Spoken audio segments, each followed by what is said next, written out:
Today on the podcast, I have got a really great guest on, and we are going to talk about playing big and branding bold. I know you're going to love this episode, so join me for episode 49. Hey, welcome to the Small Business Made Simple podcast, brought to you by socialmediaandmarketing.com.au. Being in business is never easy, but it can be simple, or at least simpler. Join me, your host Jen Donovan, every week where we focus on marketing, social media, and working towards simplifying your business. You with me? Let's do this. Gonna dream it big, 'cause someone out there listening. Everyone's got a voice to give, and it's time I heard you whistling, 'cause there's no point at all, in dreaming small. Hey there, my podcast family. Welcome to episode 49 of the Small Business Made Simple podcast. Thank you, as always, for lending me your ears. I know you have lots of choices out there, and I sincerely appreciate you making me one of them. If you're a first-time listener of the podcast, then super welcome. I'm really happy that you've landed here. I am, of course, the host, Jen Donovan, and as you'll learn along the way, I live and breathe and dream and have nightmares about social media and marketing, but I am all about making your life simple and making your business simple, or at least a little bit simpler. Because business isn't always easy, but it definitely should be a little bit simpler. One of the ways that I can help make your life simple is if you come and join our beautiful community of the like-minded business owners. If you're not a member already, then please hop over to Facebook and search like-minded business owners, or simply go to the show notes at socialmediaandmarketing.com.au/podcast and you'll see the link there for like-minded business owners. But I would really love to see you in the group as well and get to know you and your business a little bit better. Thank you to everybody who reached out and sent me a message, or gave me a call, or sent me a DM on Instagram, or pulled me up in the street. Yep. Seriously, pulled me up on the street to say that you are going to give 2020 in 2020 a go at saying yes or not saying no. That is going to be your goal for 2020. I was super excited that so many of you jumped on board with having the year of saying yes. If you're not really quite sure what I'm crowing about, then maybe head back to the previous episode 48, which was titled What Happened When I Said Yes for a Year. And you too can get inspired for saying yes for a whole year. But today on the podcast, like I said in the intro, I have a guest. Her name is Suz Chadwick, and she's from the Connection Exchange. Suz is awesome and so full of energy and freaking great information around branding and expertise as well. But of course, before I get into the interview with Suz, I just want to do the discovery of the week. So did you know that in October this year, Instagram, or really Facebook, launched a new app called Threads for Instagram? It's a new camera-first messaging app that helps you stay connected with your close friends. Threads is a standalone app designed for privacy and speed and your close connections. You can share photos and videos and messages and stories with really people that you're close to, that you want to on Instagram. Of course, it's completely private. You're in control who's actually in your threads, and you can customize the experience no matter what you want to do. So if you're the type of person that perhaps likes getting DMs on Instagram, but you actually get distracted whenever you go on to look at them, put your hand in the air if that is you. So you get distracted by people's feeds and by stories of Instagram when all you really want to do is check your DMs, then Threads just might be for you. It's the only real benefit that I can see, basically, that it has no distractions. You can have messages from your friends and family via Threads for Instagram, and it pretty much works like Messenger, to be completely honest, which makes me a little bit skeptical from a marketing point of view, and I wonder what Messenger is actually going to look like. What are they going to make Messenger look like if Threads for Instagram pretty much looks like Messenger. Maybe I'm reading more into it than perhaps I should. Anyway, if Insta is your place that you like to hang out with both business friends and family, then Threads just might be for you. You can, of course, find it by searching for Threads from Instagram in your app store. As usual, this is just a little disclaimer. My discoveries are just that, and I'm in no way affiliated with them. Although I promise to tell you if I ever am, these are just things that I find, and I think that you might find them useful, and hopefully they might make your life a little bit simpler. Like this one, perhaps not so distracted by Instagram when you're supposed to be reading DMs. Of course, if you have a little discovery you'd like to share with me, I would really, really love to hear from you. You can DM me on Instagram at Small Business Made Simple, or send me an email, jen@jendonovan.com.au. So my guest today is Suz Chadwick, a business brand builder for savvy women in business. Suz has the Connection Exchange and actually her own podcast, which is called the Brand Builders Lab podcast. Suz is all about playing big and branding bold, and it's pretty much the reason why I got her on the podcast today. Or I reached out and asked very politely if she would like to come and talk on my podcast.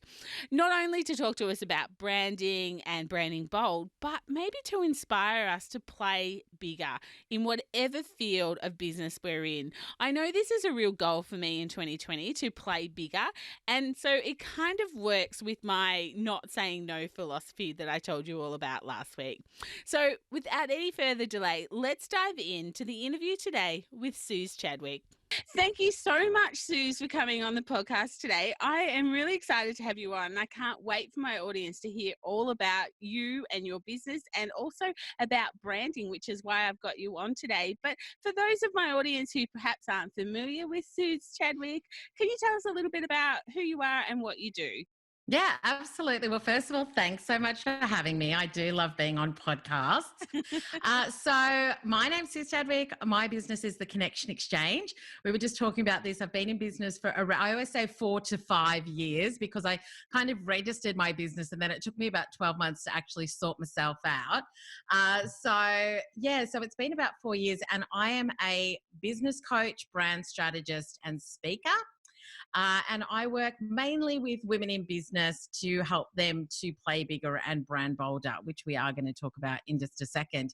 And then I also work with individuals, both corporate and small business or SMEs, as a speaker coach as well, to help people to build their personal brand and get out there more and share their message one to many. And so I kind of do a range of things. And I also run a branding division part-time in a corporate around employer branding for large blue chip organizations. Wow, you are a busy little bee, aren't you? I am. I like a bit of variety, and that gives me kind of a bit of scope to be dealing with sort of big global players, as well as small businesses, as well as SMEs, but it's all about branding. So no matter who I'm working with, I'm really looking at how they can build an amazing experience for their audience, clarify their message, and really build that connection as well, so that people understand what they're about, who they're for, and how they can help. Yeah, wow. Yes, again, busy little bee. It's good. Suz, if you enter Suz's world, if you haven't, connected with Suz before, as soon as you enter her world, you will notice that she often says, play big, brown, bold, and it's something you consistently hear. So I just thought it'd be really interesting to get you on the podcast to have a chat to my audience about, well, what we are coming up to a new year. We are coming up to 2020. So what does that look like in 2020? What does, play big, brand, bold look like for you, do you think, for perhaps my small business audience, or even solopreneurs, which I know there's a lot of those out there as well? Yeah, absolutely. So just a little bit of background on that. I feel like Play Big Brand Bold was something, it was around about 2015, 2016. The more that I worked with business owners, the more that sort of came to me as something that I believed they needed to do. So what it actually means to me is, when you're playing big, you're actually making a conscious decision and choosing to show up. You're choosing to do things that might be a little bit uncomfortable, but that it's going to shift the dial and help you to grow your brand, grow your business, really step up and do bigger things. So that's the first thing, because I started, and I mean, I still do strategy. So I could do business strategy and I do brand strategy.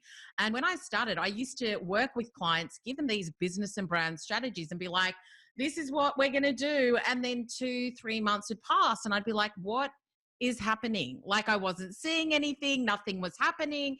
And they were like, I just like, it's almost like scared. Like I don't know how to implement it, or I don't feel like I can implement it, or I don't have the confidence to implement it. And so I ended up speaking with over 50, it's now hundreds of women. I actually did like one-on-one conversations to figure out what was holding them back. So what does playing big mean to you? When you're not playing big, what does that look like? How does it feel? What are you doing instead? What does procrastination look like to you? So I kind of really started to dig behind why people are not kind of putting themselves out there. And I really understood. Now, for anybody that knows me, I come from a recruitment background. So interviewing is in my blood. And so that's why I interviewed. I'm like, when I want to understand something, the first thing I do is that I actually like interview people and I understand their thought process and I try to dig a bit deeper. So that's what playing big is. It's about choosing to show up and do the stuff that's uncomfortable. And then the second thing that I found was really holding people back was around the branding. And so when I talk about branding bold, it's actually around loving what you're putting out there. So that was the second thing that people were really struggling with. I'm not clear on my message. I don't love what I'm putting out there. I'm not clear on what I'm putting out there. I'm not confident with it. And so because I don't love it, I'm just not showing up. And so it was like this combination of choosing to play a bigger game and then loving what you put out there. So for me, that's what I help my clients do. And whether it's 2019, 2020, 2021, I'm just like, those two things have got to go hand in hand. You've got to really love what you're putting out there and be really clear about what it is. And can I just say, there's never a point of perfection. It's a constant evolution because the market is changing at such a fast pace. We change, our clients change. And so this is something that you've constantly got to be looking at and kind of going, do I still love what I've got? Am I confident putting it out there? Am I choosing to show up and do things that are hard? Or am I staying safe and kind of just staying where I am and not doing the things that matter? And so I think that as we come into a new year, one of the biggest things that I always say is that it's not just about planning. It's actually about reviewing and saying, what worked last year or what worked this year if you're doing it now in 2019? Not just what worked, what made money, what didn't make money, what did I love, what did I not love? Like actually doing that big review so that you can start to plan for the next 12 months with things that you want to do, things that work, things that really resonate for you. Yeah, I think that's such great advice. You know, we so often in small business, we are always looking forward, and sometimes we forget to look backwards to see how far we've come. Or, you know, I can't think off the top of my head. I'm trying to think really quickly about what's the lady's name who does, you know, the cleaning out, and she's like, does it bring you joy? I can't think of her name. Oh, Marie Kondo. Yeah. Does it spark joy? Yeah, that's right. So does what you were doing in your business spark joy? If not, you know, did it earn money? Absolutely. It's a fantastic, you know, and taking that time to look back is definitely something that I would encourage all small business owners to do. So I guess from a brand perspective, if, you know, what elements make up a good brand? You know, whether it be branding yourself or branding a small business, are there consistent elements that make up a good brand?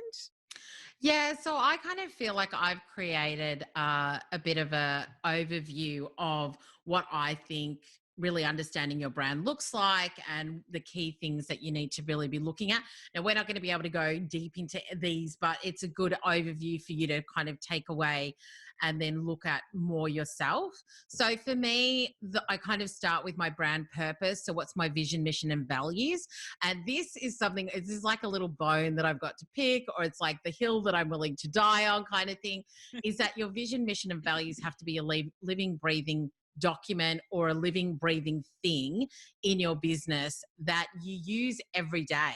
So when I make decisions around my business, when I'm looking to collaborate with somebody, when I'm looking to create a new product or service, it always has to come back to my vision. Does this meet my vision to support more women around the world to play bigger, brand bolder, and to build confidently bold brands? If it doesn't, I don't do it. So that's, and really looking at what am I promising people who come to work with me? What is it that I'm here to do? So that's the first thing, is brand purpose and promise, vision, mission, and values. The next thing is your visual brand. So which is what people normally think of when it comes to branding, which is brand identity, logos, colors, devices. Now, the one thing I want to say about this is that kind of comes into branding bold, because if you don't love it, you're not going to put it out there, because you're not going to feel like it's aligned with who you are, how you want to show up, who you want to be, how you want to position yourself. So actually getting that right is really important. And I've literally just done a visual rebrand in the last couple of months. And I feel like it's definitely aligned now with where I am in my business. So I think it's something you do need to look at. The next thing is really around brand voice, tone, and language, making sure that your brand voice and tone is really embodying and communicating in a way that you want it to, so that it connects with your audience. I think another thing is personal brands. So what do you want to be known for as well is something to really think about. And I think for solopreneurs, this is a really big one, because you've got to understand that we don't buy brands or we don't buy products. We join communities and we connect with individuals. So this is a huge one. And I think that it's becoming even more important now.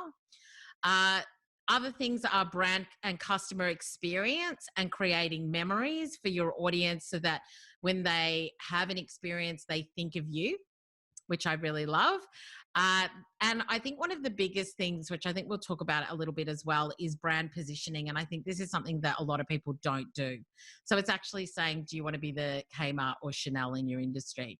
And because I think that once you understand where you want to position your brand, everything else should come from that. So based on where you want to position your brand, what does the customer experience look like? What does my visual brand need to look like?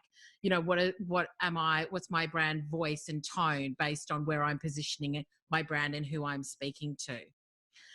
And then the last two are really around brand loyalty and brand awareness. So it's really looking at how am I continuing to build my brand so that more people learn about me and get to know me?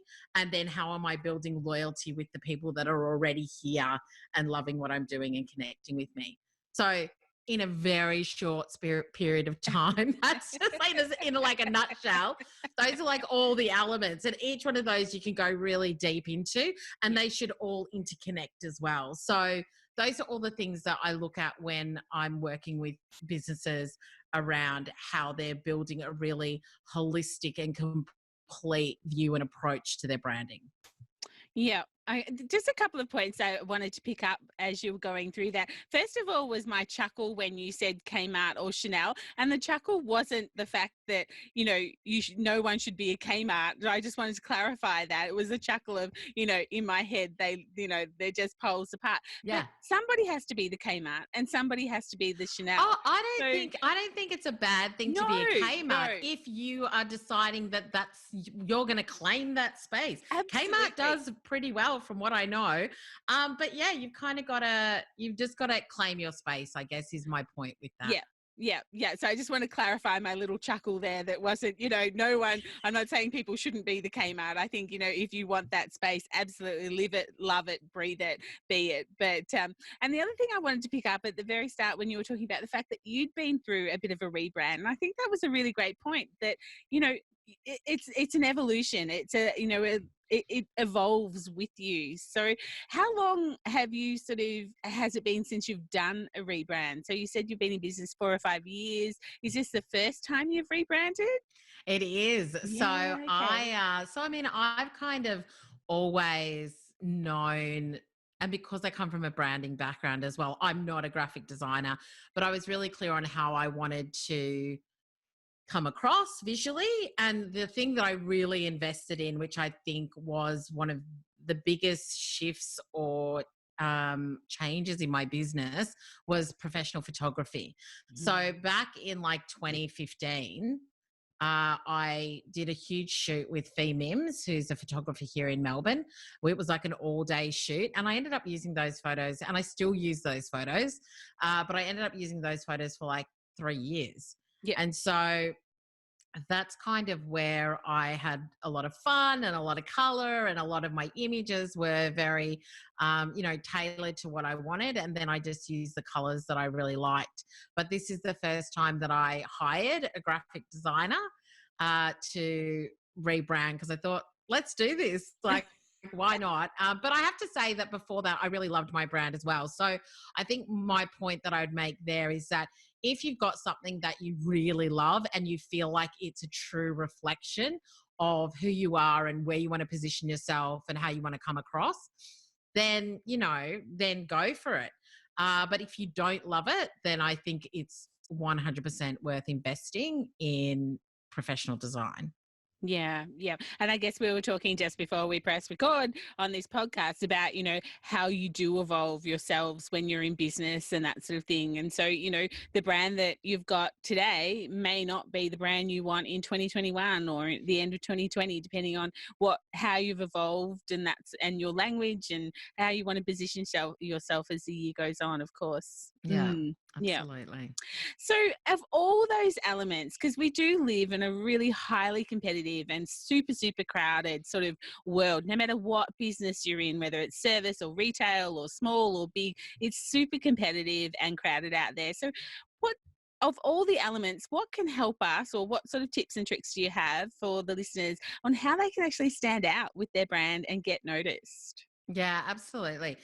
So I do think that going through that list that we just talked about, go back, listen to it, write it down. Obviously, they'll probably be in the show notes as well. Yeah. And what I'll do is I'll send through a graphic that I've created that actually Ah, shows all of that. perfect. So you Thank can you. check that out. No, all good, all good. But I think some of the things that I think are really important or that can help you is, number one, is to just think differently and look outside your industry. So I think a lot of times we do spend a lot of time looking at other people that do what we do, which obviously then pulls us into comparisonitis and imposter syndrome and all of those funky words that we hear all the time. But for me, I'm a big believer in really looking at who are the leading brands generally out there in the market who are doing big things. Like, I'll just give you a really quick example. So Elon Musk has just released the most unattractive looking truck ever seen on this earth, but he's also just made $8 billion in pre-sales. So my question is, what did he do that was interesting? What did he do that was different? Now, I may or may not be able to apply something to my business, but I'm constantly looking at people who are game changers, and I'm asking, what are they doing? How are they thinking? What is the brand experience? And I mean, even when he did the demonstration of the truck, they threw baseballs like baseballs at the windows, and the windows broke. So it's not even that like the product did what it said it was going to do. I'm always fascinated by these types of things. But I think take a look in the industry at brands that are really standing out and ask yourself why, and ask yourself, is there something that they're doing that I can potentially adopt? So I'm always thinking like that, and looking at how that can help me to be different. The other thing is, really ask yourself what you want, and really get to know your audience inside out. So never assume. And I think this is another thing, like I said, as a recruiter, I interviewed all of these people, and I'm not saying you need to do that, but you need to know your audience. I had my book launch party the other night, and as I looked out on those 60 faces, I could pretty much tell you quite a lot of detail about every single person in that room. Yeah. And it's because I know my audience inside out, and I take the time to engage with them and understand their problems, understand where they're at, really understand their new challenges that they're going through right now, because that's what my business is about. It's about helping people to build their business, build their brand. And so I've got to know what's going on for them. And so I think really understanding your customers at a much deeper level is super important. The third thing is create unique experiences. So I'm always asking, like, what do I love? What do I think would be cool? What kind of experiences do I see that I think, oh, that's like, I'd love to be able to do that. And sometimes it can be the smallest thing. So I've got one of my community. I used to have a membership.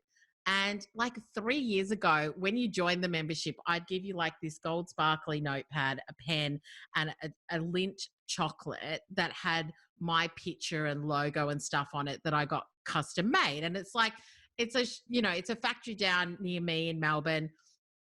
And you send them an image and they create your chocolate blocks. It did not cost much at all. Yeah. But she still talks about that chocolate. She's like, one, it was the yummiest chocolate ever. It was like a Lindt chocolate. So the quality was good. And it had my face on it. Yeah. So, and it was like, welcome to the Exchanger membership. That's what was printed on it. So I don't think it's about expensive things, but I think it's about creating unique experiences that are memorable. And so it's looking at how can I do something that's different for my audience? And I think the other thing, the fourth thing, and I've got five, the fourth thing is sharing your journey. So people want to come along with you and be part of your story. And I think a lot of times we miss this. So I think we just like put content out there, or we just do our thing, or we put our products and services out there. We don't take people on the journey with us. And I think that you're missing an opportunity for people to really connect and engage with your brand if you don't take them on the journey. So even recently, I just updated my podcast image. So the image I use for the Brand Builders Lab podcast. I've got a free group, which is called Brand Builders Lab community on Facebook. And so I dropped all the images in there, and I was like, which one do you guys like? You know, I'm updating my branding. Look, this is how I felt about it when I first saw it. These are the images I'm thinking of using. Like, what do you think? And so people want an opinion. People want to be involved in what you're doing. Yeah. So share that journey. And then the last one is really know your brand story and why your background and how you do things makes you unique and different. And I think this is another thing a lot of people miss. They don't value all of the different experience that they have, how it makes them different, and how it impacts or helps their audience. So people are just like, I don't want to talk about the fact that I was a recruiter for 15 years before I got into branding and strategy and that sort of, I'm like, that makes me the best questioner when it comes to building people's brands, because I dive into their customers. I dive into the feedback. I dive into their why. I dive into their story. Like, cause that's my training. Yeah. So even though it's not 100% relevant to what I do right now, it's part of my story and it makes me unique in what I do. Yeah. Yeah. And I think it is people. I'm sure you have experienced it yourself, when you do live events and it's like they think they're meeting their best friend. You might know necessarily who they are in that they might be a podcast listener or they're in your group and the name, but you haven't actually met face to face. But to them, you mean so much more to them than that because they've come on this journey with you. They know, your background. They've heard you talk about that. And it really is creating that sense of community. And I guess it is kind of like a friendship as well. Yeah, absolutely. I mean, like they say, the magic happens in the DMs, Yes. In the direct messages. Like I have conversations all day, every day with people who I don't know, and who I'm starting to get to know because they're listening to the podcast, they're watching my stories, they came to an event, they're congratulating me or bought the book, like whatever it might be. And I think that you've really got to value those interactions and make time for them. Yeah, yeah. And when you were talking about assumption before and, not assuming, things about your client, the flip side to that, of course, is something that I talk about a little bit is, don't assume that they know how to work with you. Like sometimes we, get into the tips and the tricks and we're giving out our best content and people are loving us, but we actually haven't actually told them, where our office is or how to work with us. So if you've got a bricks and mortar store, where that's located and things like that. So something else maybe we miss in that sharing. Yeah, absolutely. And one of the things that you often mention on your podcast, which I actually love, and the podcast is Brand Builders Lab, in case I haven't said that before for my audience, is you talk about, being curious. And it was something that my mentor always talked about was to, be curious in business and that. And I just thought, what does curious mean to you? Or probably more so, what does being curious mean for your clients when they come on board? How do you sort of I guess teach around it or talk around that curiosity element is probably what I should say. Yeah, this is a really interesting one as well, because I think I talked about it on the podcast last week too, but it's really around asking yourself questions that you don't know the answer to. And I think we so often sit in our comfort zone of what we know. It's like, oh Mm. no, I know that. And no, I know my audience and I know this and I know that. And I think one of the biggest things for me is in order to be curious or in order to really move yourself forward, you have to ask yourself questions that you don't know the answers to and sit in the discomfort of not knowing the answer. And I think that only comes from reflection, asking yourself those questions. It's about exploring where you are, what's working, what's not working. It's really, we're constantly just doing. It's like the hamster wheel. And a lot of people say to me, how do you do it all? And I just find that a really funny question because I'm like, I say no to a lot of things so that I constantly create space for myself to reflect and understand where I am and what is the right move and decision for me next. And I think so often it's the whole thing of us glorifying busy.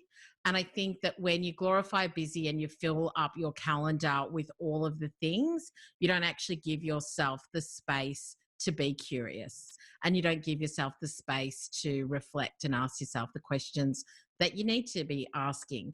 And so that's something that I've always respected in my corporate jobs before now and also in my business, is always blocking out time for me to actually just sit and note down what's happening and what I'm thinking and what was something interesting that happened the other day and why did that person ask that question and how does this look right now and what could it look like in the future. And I think you've got to make space.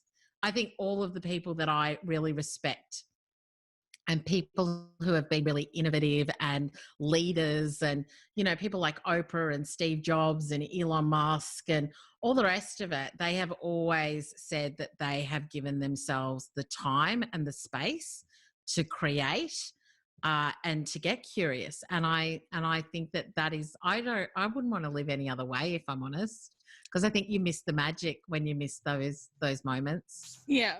Yeah.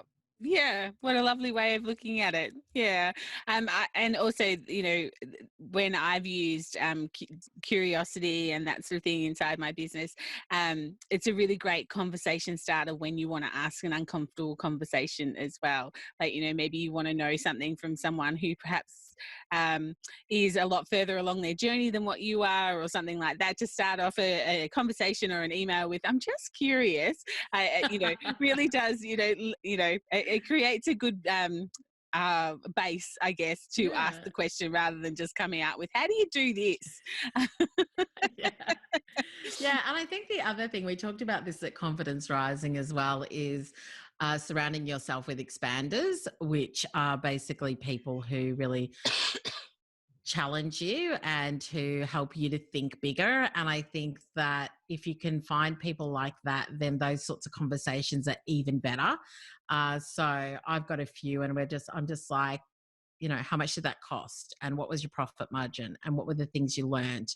And what were the hard bits about that? And so if you can find expanders in your inner circle who you can have really awesome, deep conversations with that help you to think differently and bigger, where you can talk about anything, it's the best place to be, because I almost feel like it supercharges your curiosity and it helps you to, think in ways that you maybe haven't thought about before. Yeah, absolutely. Absolutely. You've got to have, surround you. What is it that they say? You're the product of the 5 people you hang around the most. So if you Yeah. hang around with curious people, you're bound to get curious about something. Absolutely. Suze, just before we sort of wind up today, you've given some amazing value, and I've really loved our little chat together. But for someone who's perhaps looking at doing a rebrand early next year or over the Christmas break, if they happen to have a Christmas break, the retailers are now grumbling at me going, what Christmas break?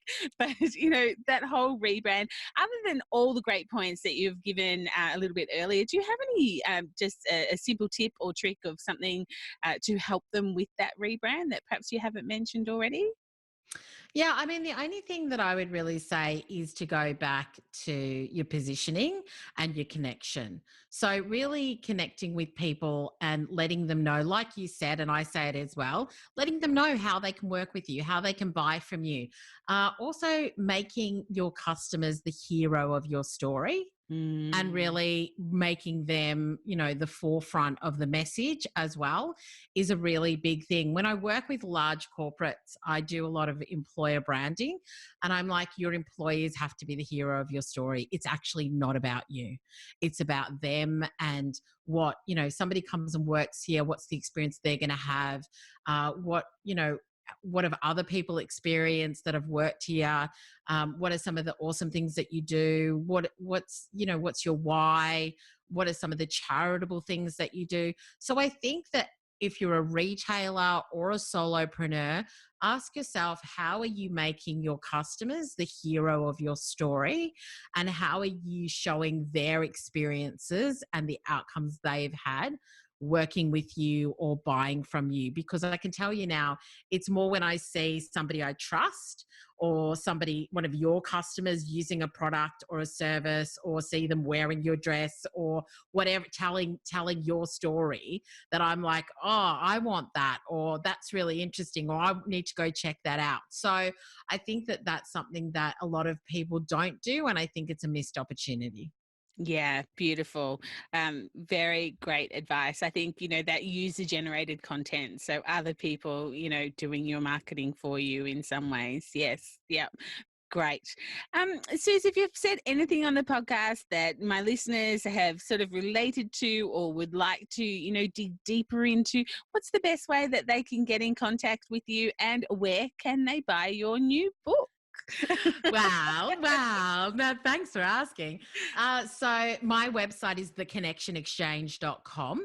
But I am on Instagram the most at Suz Chadwick. So you can always connect with me there. And I'm on stories every day. And I love to connect and say hi to people. And when it comes to the book, if you go to playbigbrandbold.com, then you can buy it in a lot of different ways. You can get it on Kindle or on Amazon, Barnes and Noble, Book Depository, all the rest of it. So just head to playbigbrandbold.com and you can grab your copy today. Yeah. So is the book kind of about the points that you mentioned earlier about branding and that sort of thing? So it's a good way for people to be able to dig a little bit deeper around those elements? Yeah, I mean, it's a bit of my story and my background. I then also talk about playing big and all of the research that I've done and what some of the results and outcomes are on that. I talk about the 5 mindset minefields that we go through that a lot of people deal with. And then I also talk about branding bold and some of the things you can be doing. And then I also talk about stepping up as the CEO in your business and really claiming your space and making the decision to do the things that you need to do to grow your business. Beautiful. Thank you so much, Suze, for coming on the podcast today. It's been a really great chat, and I'm sure my audience will love it as much as I do. I can't thank you enough for giving up your time to come and have a chat. My pleasure. Thanks for having me. No worries. Thanks, Suze. Catch you soon. So how did you enjoy that? Isn't Suze's enthusiasm just infectious? I really hope you love listening to this interview as much as I did making it. But of course, that is all for episode 49. I will be back next Thursday with some more marketing know-how and another great discovery, and I only have 3 to go before the end of the year. If you're enjoying the podcast, please don't forget to subscribe so you never miss an episode. And maybe you'd like to share this one with a friend. I'd really love it if you've got a spare minute or two in your day to leave me a rating or a review wherever it is that you listen to this podcast. Those things are like gold for podcasters like me, and I really love reading them. They give me the warm and fuzzies. But that may be all for today. But of course, I'd love to connect with you on social. So let's get social on social. I'm on all the good platforms, and I also have my group, Like-Minded Business Owners. So I'd love to meet you in there as well. But of course, remember, my small business peeps, as my opening song says, there is no point in dreaming small. Tell it like you feel it, say it proud, be true, and let us see you for the star that you are.